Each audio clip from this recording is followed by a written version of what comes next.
رسول رب العالمین وعلى آلہ واصحابہ وازواجہ واہل بیتہ واولیاء امتہ وعلماء ملتہ ومن تبعہم باحسان الی یوم الدین اما بعد فاعوذ باللہ من الشیطان الرجیم بسم اللہ الرحمن الرحیم انما المؤمنون اخوہ صدق اللہ العظیم وقال تعالی فی شان حبیبہ الکریم ان اللہ وملائکتہ یصلون علی النبی یا ایہا الذین آمنوا صلوا علیہ وسلموا تسلیما۔ درود پاک محبت و ذوق۔ الصلاۃ والسلام علیک یا سیدی یا رسول اللہ وعلی آلک واصحابک یا سیدی یا حبیب اللہ۔ الصلاۃ والسلام علیک یا خاتم النبیین وعلی آلک واصحابک یا شفیع المذنبین۔ الصلاۃ والسلام علیک یا امام الحرمین وعلی آلک واصحابک یا جد الحسن والحسین۔ گنج بخش فیض عالم مظہر نور خدا ناقصاں را پیر کامل کامل آرا رہنما۔ معزز و محتشم سامعین و حاضرین، بزرگوں، دوستوں، عزیزان جی قدر، دور و نزدیک سے بڑی محبت اور عقیدت سے حضور سیدی و سندی حضرت داتا گنج بخش علیہ الرحمہ کی بارگاہ میں حاضری کے لیے اور جمعہ کی ادائیگی کے لیے تشریف فرما جملہ حاضرین و سامعین، ARYQ-TV کے ذریعے گزشتہ تقریباً 13 سالوں سے ہمارے ساتھ جڑے ہوئے پوری دنیا کے ناظرین و ناظرات اور حضور فیض عالم کے محبین، ماؤں، بہنوں، بیٹیوں، مستورات، سب کی خدمت میں السلام علیکم۔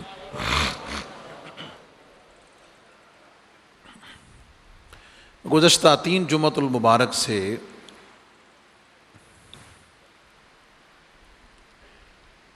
ہم ایک منفرد عنوان پر بات کر رہے ہیں۔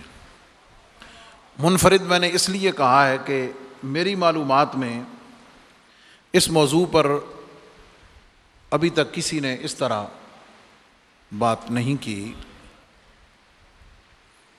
اور یہ بھی حضور فیض عالم کا فیضان ہی ہے۔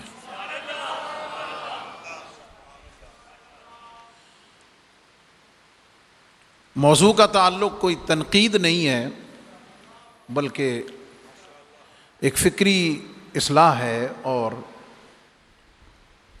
علمی بنیاد پر، دلائل کی بنیاد پر ایک فکری رہنمائی کا حصول بھی ہے اور اس کا ابلاغ بھی ہے۔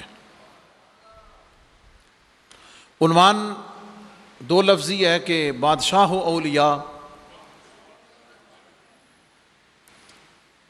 اور اس کے ضمن میں ہم یہ بات آگے بڑھا رہے ہیں سلسلہ وار کہ عالم اسلام میں، بلاد اسلامیہ میں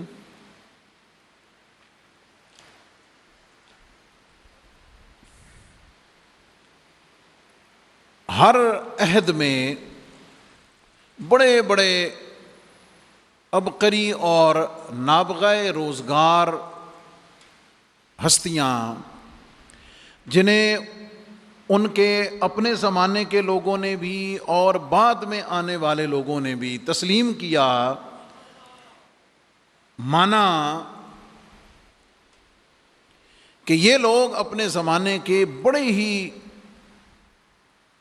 اثر انگیز افراد میں سے تھے، جنہوں نے اپنے زمانے میں اپنے عہد کو، اپنے عہد کے لوگوں کو، خصوصاً اسلامک سوسائٹی اور اسلامک معاشرے کو متاثر کیا ہے۔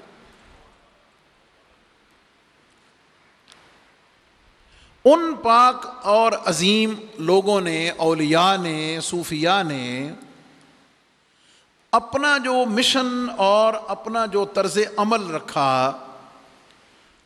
وہ علم اور تبلیغ رکھا، محبت کے ساتھ، اصلاح کے جذبے کے ساتھ، پوری انسانی اور مذہبی رواداری کے ساتھ انہوں نے معاشرے میں اسلام کو اور اسلام کی ویلیوز کو پھیلانے بڑھانے میں اپنا کردار ادا کیا۔ آپ کا کیا خیال ہے، حضور فیض عالم اپنے زمانے کی کو معمولی ہستی تھے؟ کیا خیال؟ حضرت خواجہ غریب نواز کوئی کسی معمولی ہستی کا نام ہے؟ حضور سیدنا غوث پاک کوئی معمولی نام ہے؟ حضرت بہاؤالدین نقشبند کوئی معمولی نام ہے اپنے زمانے؟ حضرت امام اعظم ابو حنیفہ، حضرت امام احمد بن حنبل، حضرت امام شافعی، حضرت امام مالک، حضرت محی الدین ابن عربی، یہ کوئی معمولی لوگ ہیں اپنے زمانے کے کہ جن کا نام اور جن کا کام دونوں چیزیں، جن کا نام بھی ابھی تک عظمت سے زندہ ہے اور جن کا کام بھی عظمت سے زندہ ہے۔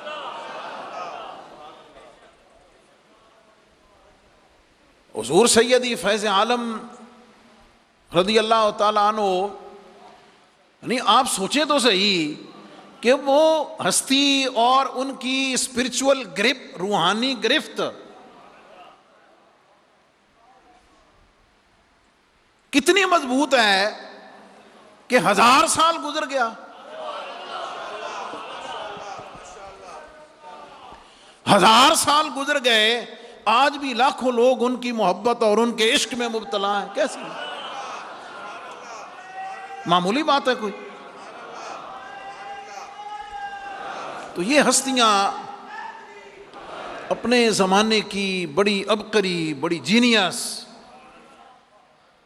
اور بڑے سمجھدار لوگ اپنے زمانے کے پر اثر لوگوں میں سے گزرے ہیں، لیکن ہم یہ دیکھتے ہیں، اور میں حضرت خواجہ حسن بصری رضی اللہ تعالیٰ عنہ اور گزشتہ جمعہ حضرت فضیل ابن عیاض ان کا ذکر کر کے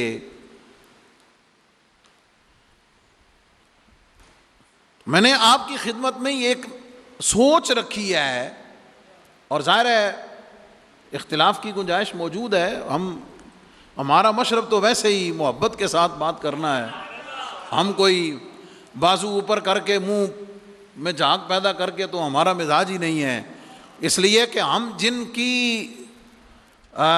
جگہ پر بیٹھنے کے ہم قابل نہیں ہیں، انہوں نے اپنی کرم نوازی سے بٹھا دیا ہے، ان کی فکر یہی ہے، ان کی سوچ یہی ہے، ان کا طرز عمل یہی ہے۔ ان کے زمانوں میں جو بھی حکمران رہے، یہ جملہ ذرا نوٹ کرنے والا توجہ طلب ہے، ان ہستیوں کے زمانوں میں جو بھی حکمران رہے یا تو آپس میں برسر پیکار رہے حکومت اور تخت کے لیے، یا تو آپس میں برسر پیکار رہے یا کفر کے ساتھ ہیں، کفر کے ساتھ برسر پیکار رہے، یہ اپنے اس کام میں لگے رہے، اور آسان کر دوں، یہ اپنی حکومتیں بنانے گرانے کے چکر میں لگے رہے، اور یہ ہستیاں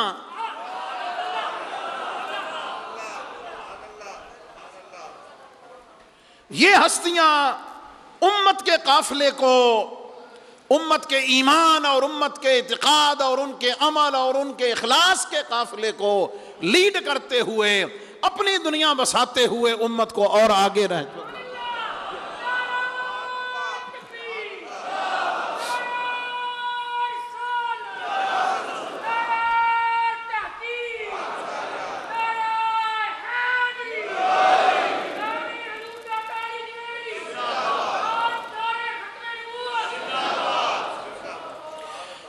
اور ان ہستیوں نے من جملہ جن کا میں ذکر کر رہا ہوں، اور ظاہر ہے میں نے عرض کیا کہ میں ان کو اگر لسٹ لے کے چلتا بنوں پتہ نہیں کتنی لمبی باتیں ہوں گی، اور ہم کریں گے، لوگوں کو بتائیں گے دلیل کے ساتھ، اپنی اس تھاٹ پر دلیل اور ریفرنس دیں گے۔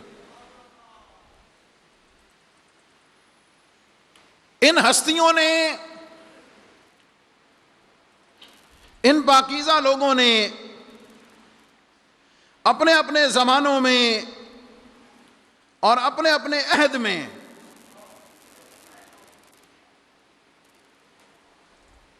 علمی جہاد کیا، فکری جہاد کیا، تربیتی جہاد کیا،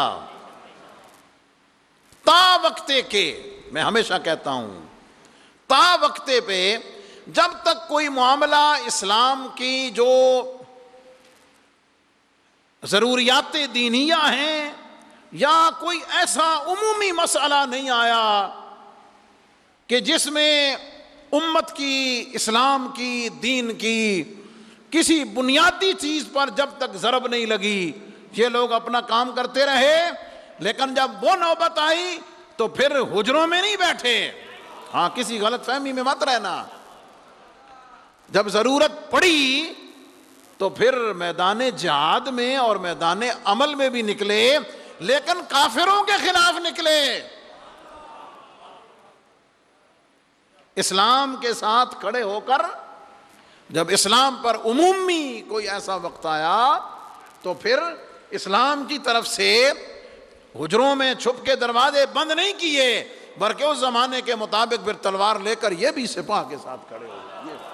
اس کو ایڈ رکھنا ہے آپ نے کہ میں جو عرض کر رہا ہوں اس سے مراد کوئی کمزوری یا کوئی بزدلی، اس کو پروموشن ہرگز نہیں ہے۔ بات اصل میں یہ ہے،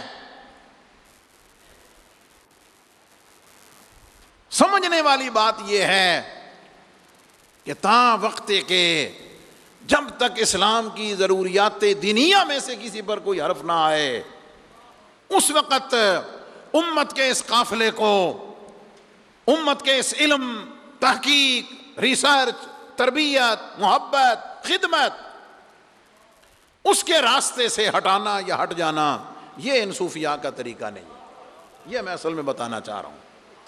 آج ہم جس ہستی کا ذکر کریں گے وہ حضرت امام احمد بن حنبل ہیں۔ ویسے میں نے ساتھ حضرت امام غزالی علیہ الرحمہ کے احوال و افکار کو بھی تھوڑا کلیکٹ کیا ہوا ہے، ڈیپینڈڈ آن ٹائم۔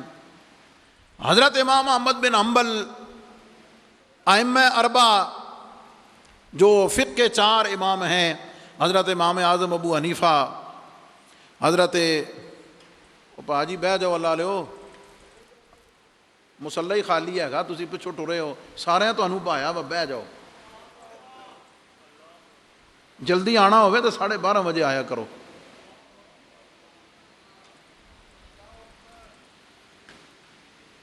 چار ائمہ، امام اعظم ابو حنیفہ، امام مالک، امام شافعی، امام احمد بن حنبل، ان چاروں کا اگر میں ذکر کروں آپ کو، ان چاروں کے عہد میں جو جو حکمران گزرے، جو مسائل ہوئے، اس پر ان کا کیا کردار رہا، وہ ایک الگ باب ہے۔ لیکن خاص طور پر حضرت امام احمد بن حنبل کے زمانے میں ایک فتنہ پیدا ہوا، اور حضرت امام احمد بن حنبل رضی اللہ تعالیٰ عنہ،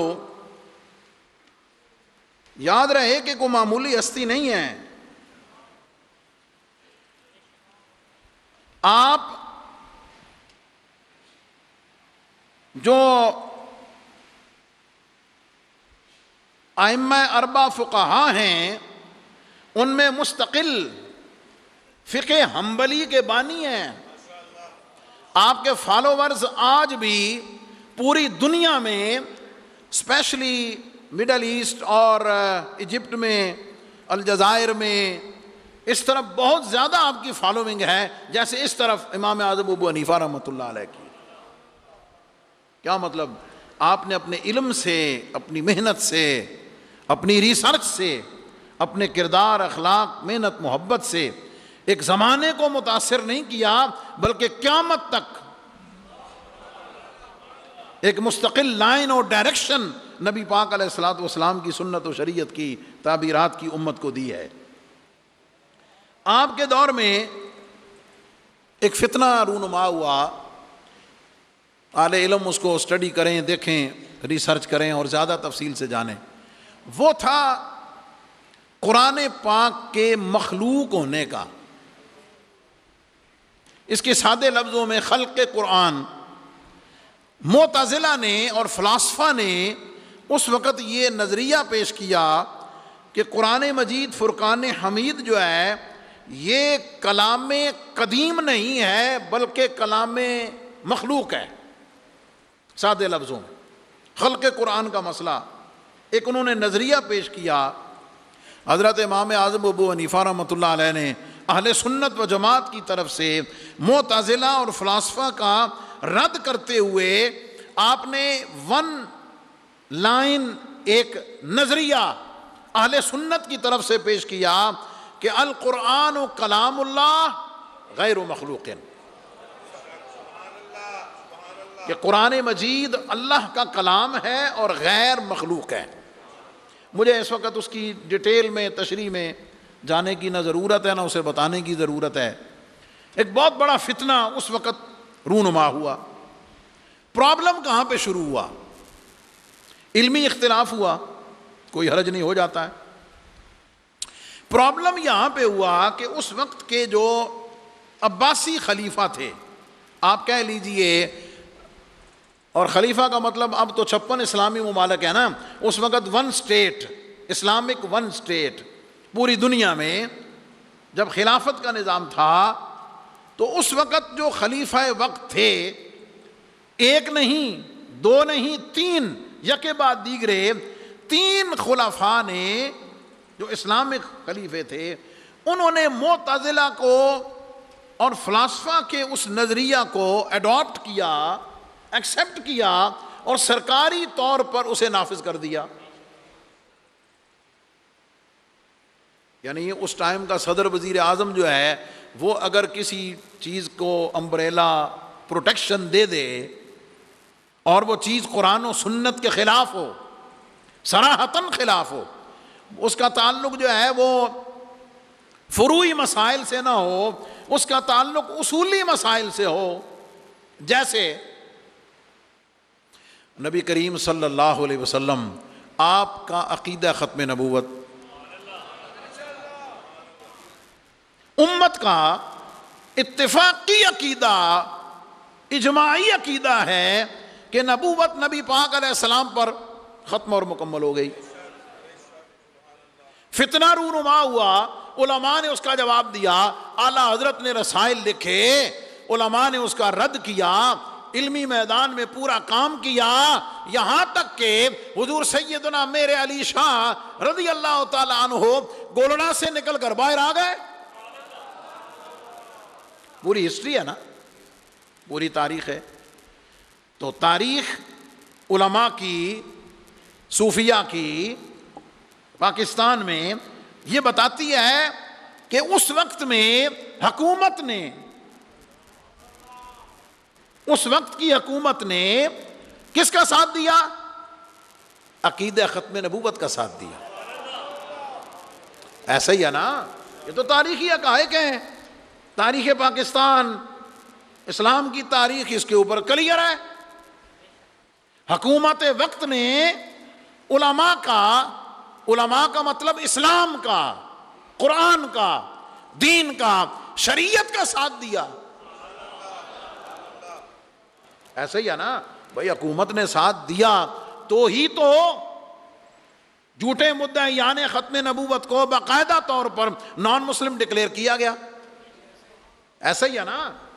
اب آپ اس کو، یہ میں نے اگزامپل دیا آپ کو، لیکن حضرت امام احمد بن حنبل کے زمانے میں ایسا نہیں ہوا. اس کا الٹ ہوا. الٹ یہ ہوا کہ قرآن جو دین کی لاریب کتاب ہے، اس کے بارے میں غلط نظریہ فلاسفہ نے، معتزلہ نے پیش کیا. امام احمد بن حنبل رضی اللہ تعالیٰ عنہ نے اسلام کا نمائندہ بن کر، اسلام کی نمائندگی کرتے ہوئے کہا کہ نہیں، قرآن کا نظریہ یہ ہے، محبوب کائنات کا فرمان یہ ہے، اہل سنت کا، صحابہ اہل بیت کا تاریخی تسلسل یہ ہے کہ قرآن مجید اللہ کی لاریب کتاب غیر مخلوق ہے، مخلوق نہیں ہے. پرابلم یہ ہوا کہ اس وقت کی حکومت نے بجائے اسلام کا اور قرآن کے بارے میں صحیح نظریے کا ساتھ دینے کے، پروموٹ کرنے کے، حکومت کا جھکاؤ ادھر ہو گیا. اب آپ مشکلات سمجھ سکتے ہیں نا. یہ میں نے آپ کو صرف سمجھانے کے لیے بتایا کہ کس لیول پہ بات چلی گئی. گلی محلہ شہر میں نہیں، کس لیول پہ بات چلی گئی. اور خلیفہ وقت اس زمانے میں ڈی ٹریک ہو گیا اور اس کا جھکاؤ بجائے اسلام کی طرف، دین کی حقانیت کی طرف، دوسری طرف چلا گیا. 3 خلیفے کون سے؟ مامون، معتصم اور الواسق. 198 ہجری سے لے کے 232 تک 34 سال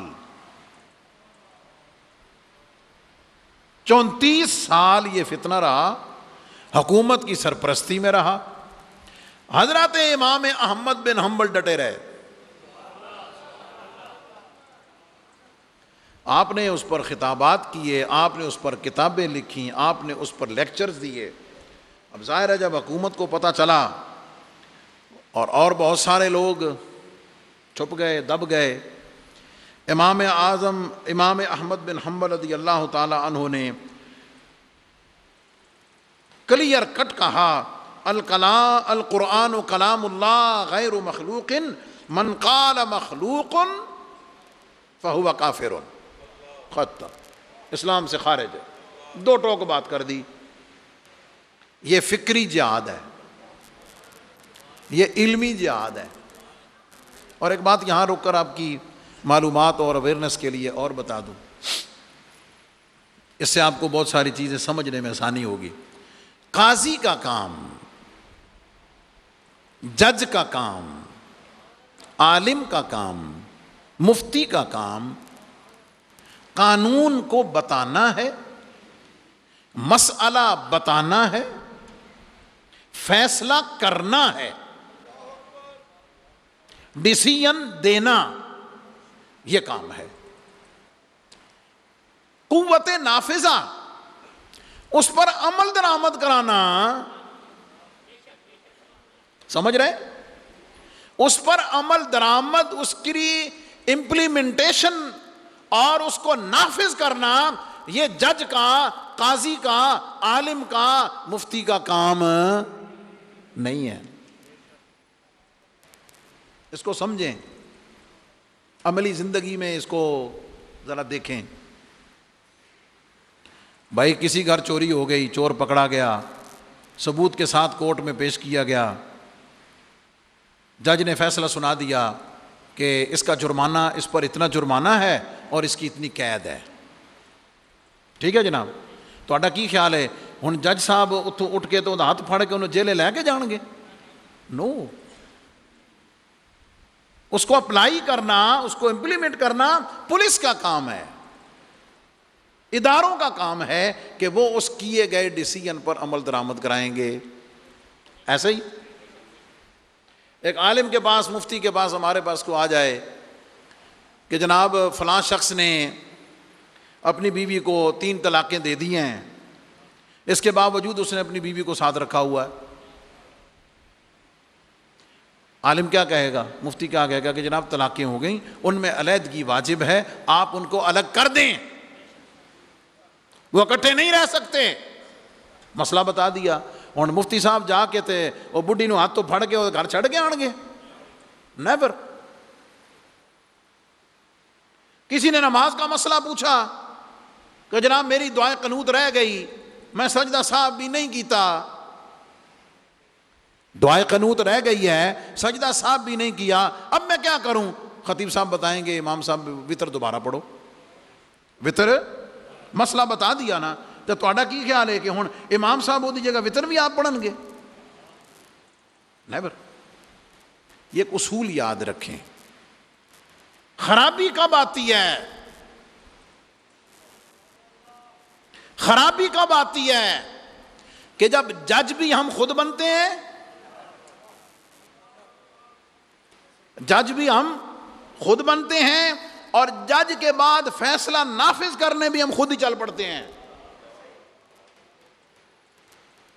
میں چونکہ بڑی سینسٹیو پوسٹ پر بھی ہوں، اور حالات کا تقاضا اور حکمت کا تقاضا، اس جگہ کا تقاضا، حضور فیض عالم کی تعلیمات روحانیہ کا تقاضا، ٹھیک ہے، میرے اپنے منصب کا تقاضا، علم کا تقاضا، حلم کا تقاضا یہی ہے کہ میں بات کو ایک حد تک ہی سمجھانے کے لیے کروں، اور اسی میں حکمت ہے، اور یہی میرا ٹاپک ہے، یہی میرا عنوان ہے. امام احمد بن حنبل نے فتویٰ دے دیا، اسلام کا قانون، اس کا نظریہ بتا دیا، ختم. اب اس کو نافذ کرنا خلیفہ وقت کا کام تھا. وہ بجائے نافذ کرنے کے وہ دوسری پارٹی نہ ڈال گیا.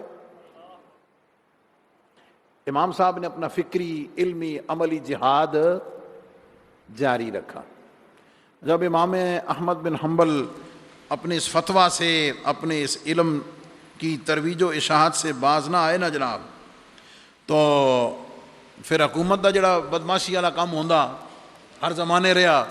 انہیں کہا اے جڑی یہ گل کرے نا کہ قرآن غیر مخلوق ہے، انہوں پھڑ کے جیلے پا دیو.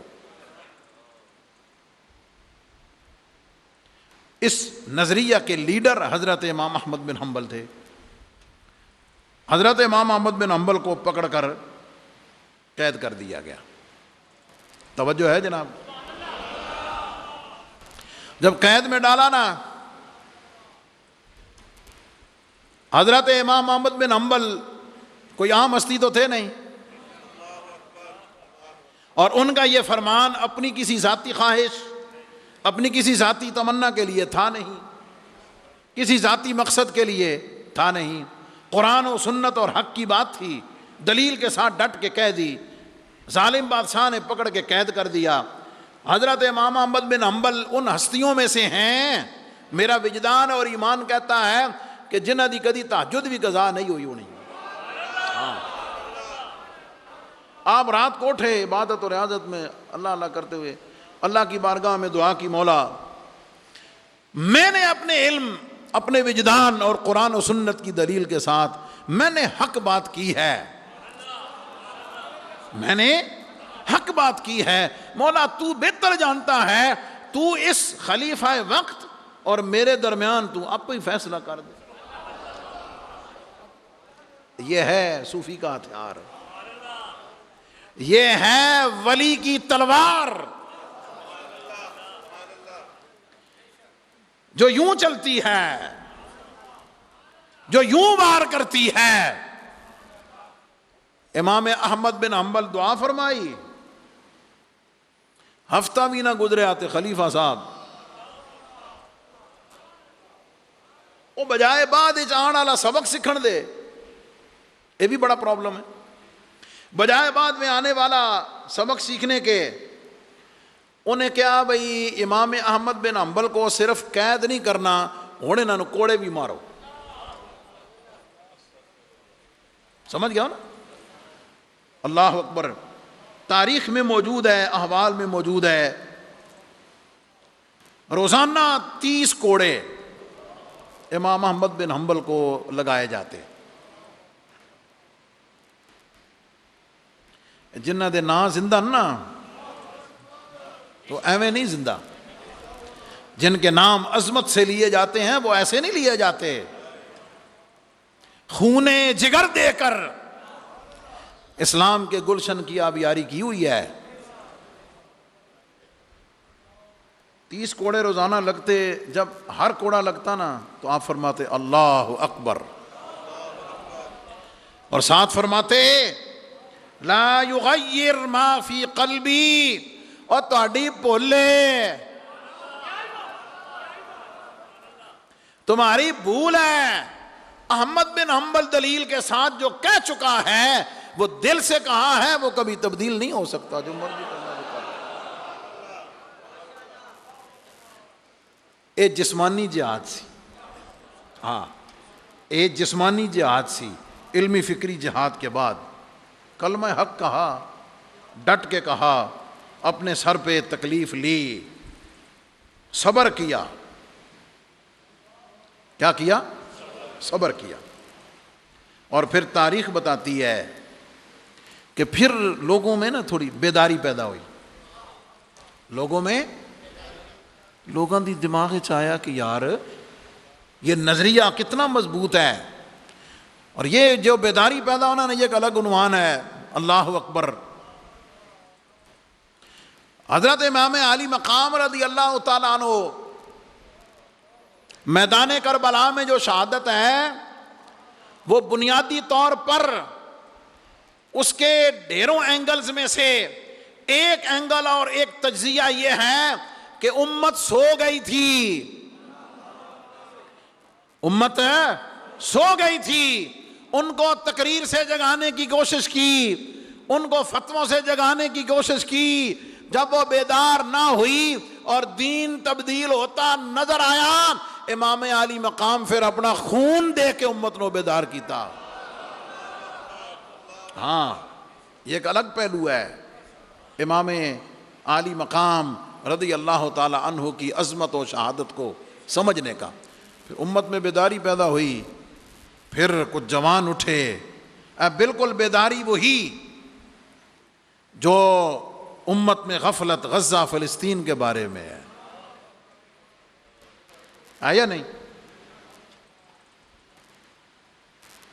مجھ سمیت آپ سمیت ہر ایک نے اللہ کو جواب ضرور دینا، لیکن جیسے میں نے عرض کیا مجھ سے جواب کیا ہے؟ خطیب صاحب تواڈے کول ایڈا وڈا سٹیج سی،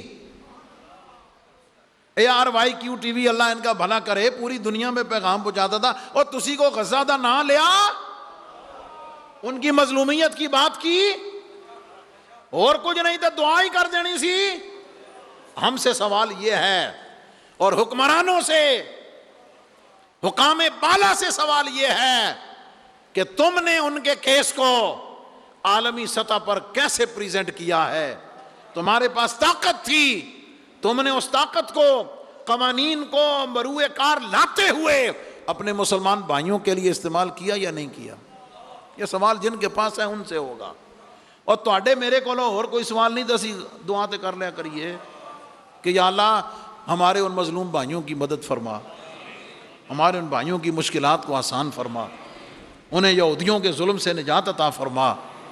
کیا خیال ہے؟ اتنا تو کر سکتے ہیں نا، اگرچہ یہ بھی بڑا کمزور درجہ ہے ویسے، ہاں لیکن چلو some thing is better than nothing.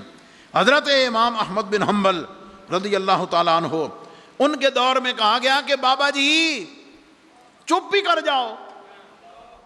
Wasiq, خلیفہ واسق جو تیسرا تھا، اس نے کہا کہ آپ چپ کر جائیں، خاموشی کر جائیں. امام احمد بن حنبل نے فرمایا قرآن اللہ کی کتاب ہے، لا ریب کتاب ہے، وہ غیر مخلوق ہے، مخلوق نہیں ہے. میں کبھی چپ نہیں رہ سکتا. میری زندگی میں، میری جان میں جب تک جان ہے، جب تک میرے جسم میں ایک سانس ہے، میں دنیا کو بتاتا رہوں گا کہ قرآن کے بارے میں اصل نظریہ یہ ہے. جیسے میں نے بتایا 34 سال جیل کاٹی، شہادت اسی سے ہوئی. شہادت بھی، اور آپ فرمایا کرتے تھے پریشان نہ ہو. وہ یہ آپ کا مشہور فرمان ہے، مشہور فرمان ہے. آپ نے فرمایا بیننا و بین القوم یوم الجنائز. فرمایا تواڈے کول خلافتن، تواڈے کول حکومتن، تواڈے کول طاقتن، لیکن فیصلہ پھر احمد بن حنبل کا جنازہ کرے گا. اسی حق پر رہتے ہوئے شہادت پائی، اور اسلامک ہسٹری میں حضرت امام احمد بن حنبل کا تاریخی جنازہ ہوا، اور پھر بعد میں آنے والے تمام ادوار میں فتنہ ختم ہوا. بعد میں آنے والے خلیفہ نے حضرت امام احمد بن حنبل کے اس قول کو، اس فکر کو دلیل کے ساتھ ایکسیپٹ کیا، کیونکہ حضرت امام احمد بن حنبل رضی اللہ تعالیٰ عنہ نے اپنی کتاب مسند میں اس کی پورا لاجیکلی دلیل کے ساتھ اس کا دفاع کیا. یہ فتنہ ختم ہوا، لیکن یہ فتنہ ختم ہوا امام احمد بن حنبل کی کوشش کے ساتھ. نقطہ کیا ہے؟ یہ تو میں نے احوال بتائے نا، ان کی کوشش بتائی. اگر امام احمد بن حنبل چاہتے، اعلان کر دیتے بس سارے نا تلواراں لے کے تے باہر آ جاؤ، تو جن کے جنازے میں لاکھوں تھے ہزاراں تے آ ہی جانے سی. چلو ہزاراں تے آ ہی جانے سی. امام احمد بن حنبل نے ہتھیار اٹھایا، لیکن علم والا، جہاد کیا علم والا، جسم والا. کیوں؟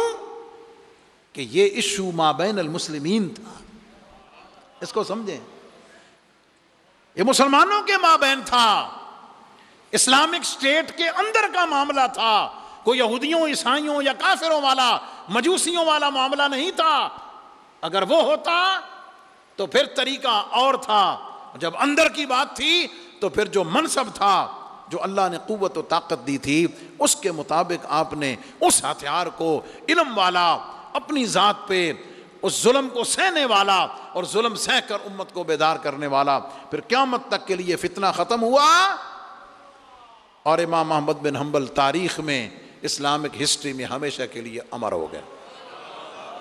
یہ میں نے ان ہستی کا ذکر مختصراً کیا ہے جو ریلیونٹ تھا میرے موضوع سے، اور موضوع صرف یہ ہے کہ ہمیں دونوں آنکھیں کھولنی چاہیے. جب مقابلہ کفر سے ہوگا، جب آمنا سامنا کفر سے ہوگا، پھر طریقہ اور ہوگا. لیکن اگر آمنے سامنے مسلمان ہوگا، پھر طریقہ وہ ہوگا جو امام احمد بن حنبل کا ہے، جو حضور داتا گنج بخش علی حجویری کا ہے، جو خواجہ اجمیری کا ہے. ہم آگے اس کو اور شخصیات کا ذکر کریں گے، ان کے زمانے کے فتنوں کو ذکر کریں گے اور ان کی خدمات کو ذکر کریں گے، تاکہ ہم فکری طور پر اس کے ساتھ منسلک رہتے ہوئے اس کی برکتوں کو سمیٹ کریں. وآخر دعوایا الحمدللہ رب العالمین.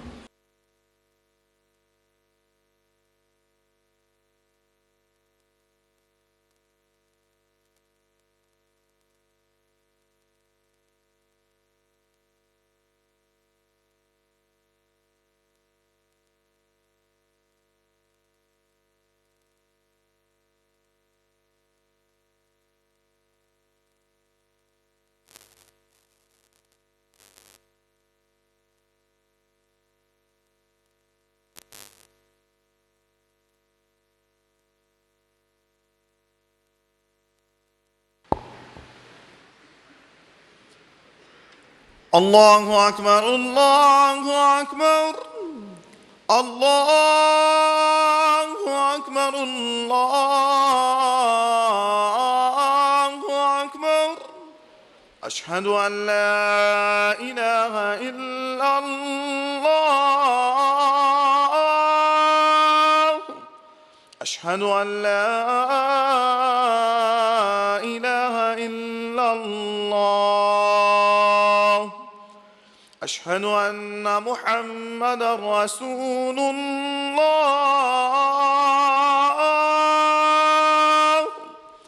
اشہد ان محمد رسول اللہ. حی علی الصلاة،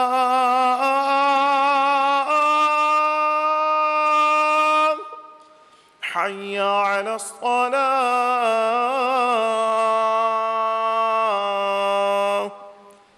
حی علی الفلاح،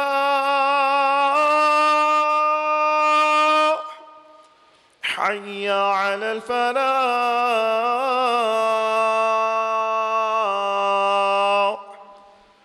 الله أكبر الله أكبر لا إله إلا الله.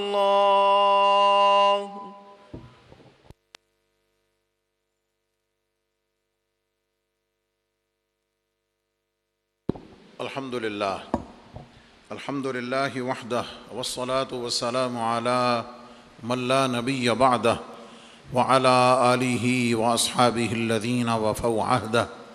أما بعد فأعوذ بالله من الشيطان الرجيم. بسم الله الرحمن الرحيم. إنما المؤمنون إخوة. بارك الله لنا ولكم في القرآن العظيم ونفعنا وإياكم بالآيات والذكر الحكيم. إنه تعالى ملك كريم جواد بر الرؤوف الرحيم.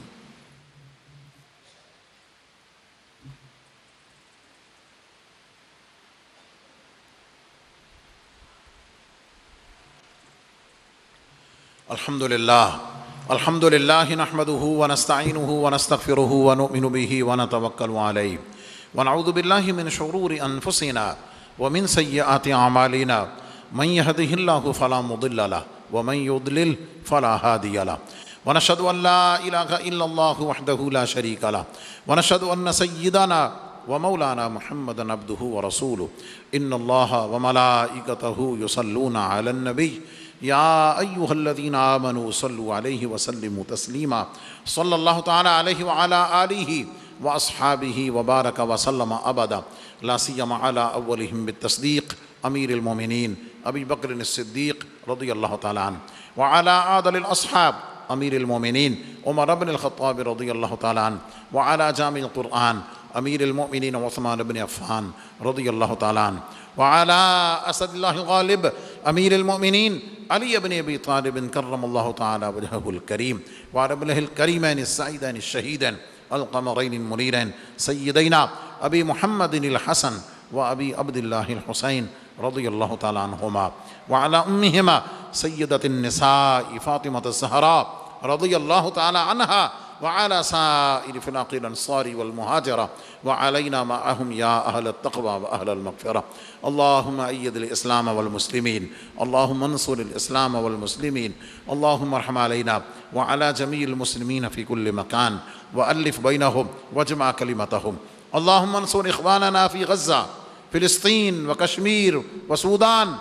عباد الله رحمكم الله، إن الله يأمر بالعدل والإحسان وإيتاء ذي القربى وينهى عن الفحشاء والمنكر والبغي يعظكم لعلكم تذكرون. ولذكر الله تعالى أعلى وأولى وأعز وأجل وأتم وأهم وأعظم وأكبر، والله يعلم ما تصنعون.